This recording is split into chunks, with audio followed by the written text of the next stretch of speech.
Guys, अगर पाकिस्तान के foreign exchange reserves बिल्कुल मुकम्मल तौर के ऊपर ख़त्म हो जाएं तो आखिर किस किस्म की सिचुएशन का सामना करना पड़ेगा हम सबको। पाकिस्तानी होने के नाते हमारे पर इस चीज़ का क्या इम्पैक्ट पड़ेगा। बेसिकली फॉरेक्स रिजर्व्स जो हैं ये है फॉरेक्स, फॉरेन एक्सचेंज और आगे रिजर्व्स।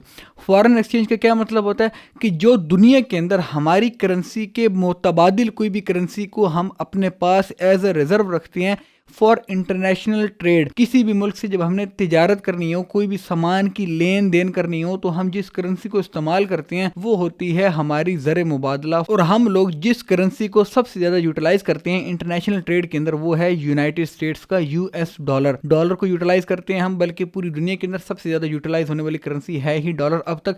लेकिन आगे जाके कुछ सिचुएशंस इस किस्म की हमें नजर आ रही हैं कि यूएस डॉलर की टक्कर के अंदर एक और करेंसी हमें देखने को मिल सकती है जो कि ब्रिक्स की तरफ से आएगी। BRICS Brazil, India, Russia, South Africa और चाइना का जो ये एक जॉइंट वेंचर है, उन्होंने ये चीज़ के बारे में सोच विचार करना शुरू कर दिया है कि हम एक जॉइंटली एक ऐसी करेंसी को इंट्रोड्यूस करवाएं कि जिसको हम यूटिलाइज कर सकें फॉर इंटरनेशनल ट्रेडिंग, जो कि उन्होंने आपस में करनी है। और दुनिया का 25% प्लस जीडीपी जो है वो ब्रिक्स का ही है। तो इसका मतलब सिंपली ये होगा कि यूनाइटेड स्टेट्स के डॉलर के मुकाबले में एक बहुत ही जबरदस्त किस्म की एक पावरफुल करेंसी आ जाएगी जो कि 25% दुनिया की जीडीपी की ट्रेड के लिए यूटिलाइज की जाएगी, जिसके अंदर चाइना हो गया, ब्राजील हो गया, रशिया, इंडिया, ये सारी मल्टी बिलियन डॉलर मार्केट्स हैं। ये कोई छोटी मार्केट नहीं है। वैसे पाकिस्तान भी एक बहुत बड़ी मार्केट है, लेकिन मसला ये है कि पाकिस्तान के पास इस वक्त जो फॉरेन एक्सचेंज की रिजर्व्स हैं वो हैं 4.7 बिलियन यूएस डॉलर। इससे भी ज्यादा नीचे आ चुके हैं। हमारे रिजर्व 5 बिलियन डॉलर का एक जो लैंडमार्क होता है उसको भी क्रॉस करके नीचे आ चुके हैं। और ये हिस्टोरिकली पाकिस्तान के अंदर इतना बड़ा इकोनॉमिक क्राइसिस हमें कभी भी देखने को नहीं मिला जितना राइट नाउ हमें देखने को मिल रहा है। ओवरऑल हर किस्म की सिचुएशन के अंदर हमें ऐसी ऐसी कारनामे देखने को मिल रहे हैं हमारे पॉलिसी मेकर्स के कि बंदा सोच के परेशान हो जाता है कि यार आखिर हमारा बनेगा क्या। और अब हम इस चीज को देखते हैं कि आखिर हमारा क्या बनेगा अगर हम फॉरेक्स रिजर्व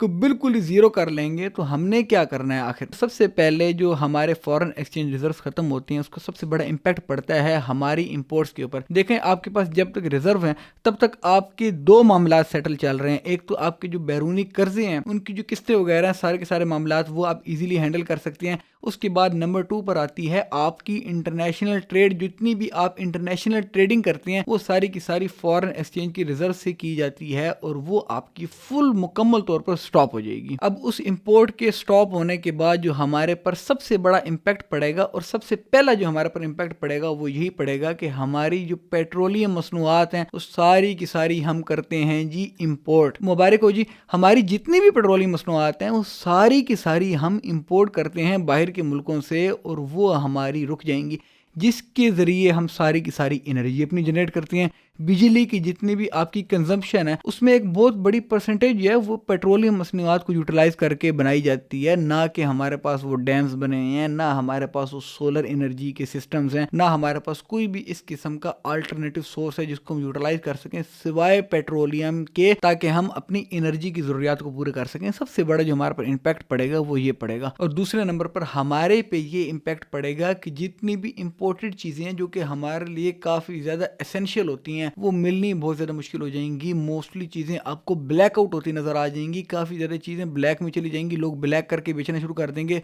जिससे रेट्स बढ़ेंगे और ऑटोमेटिकली आपकी जो करेंसी की डिवैल्यूएशन हो रही होगी फॉरेन एक्सचेंज रिजर्व की बिल्कुल ख़त्म हो जाने से वो और मज़ीद बहुत ज़्यादा तेज़ी से बढ़ने शुरू हो जाएगी। और वेनेजुएला वाला हाल हमें अभी भी याद है कि उनकी नोट की करेंसी इतनी ज़्यादा गिर चुकी थी कि वो रेडियाँ भर भर के लेकर जाकर रद्दी के अंदर बेच रहे थे कि रद्दी से कुछ जो है हमें डॉलर मिल जाए जिसको हम यूटिलाइज करके अपने खाने के लिए कोई चीज़ ले सकें। इतनी ज़्यादा हाइपर इन्फ्लेशन हमें देखने को मिली थी और वो तब भी हमें देखने को मिली थी जब वहाँ पर भी रिजर्व्स की जो है वो काफ़ी ज़्यादा मामला ख़राब हुए थे। खैर वेनेजुएला के और भी बहुत सारे मामला थे जो पाकिस्तान के साथ नहीं है और अल्लाह ना करे पाकिस्तान के साथ उस किस्म की कोई भी सिचुएशन बने। हमारा मुल्क बहुत बड़ा मुल्क है, तकरीबन 20-22 करोड़ की आबादी है हमारी, और हम अगर राइट नाउ एक कड़वा घूंट भर लें जो कि है IMF प्रोग्राम में आने का, अगर हम ये कड़वा घूंट भर लेते हैं तो उससे हमें एक वक्ती तौर पर स्टेबिलिटी मिलेगी और लॉन्ग टर्म की हम प्लानिंग कर सकेंगे। वक्ती तौर पर अगर हम अपने आप को स्टेबलाइज अभी ना कर सकें तो लॉन्ग टर्म तक हम जाने जोगे बचेंगे ही नहीं। Well that's all for it दो। अल्लाह हाफिज़, टेक केयर ऑफ योरसेल्फ।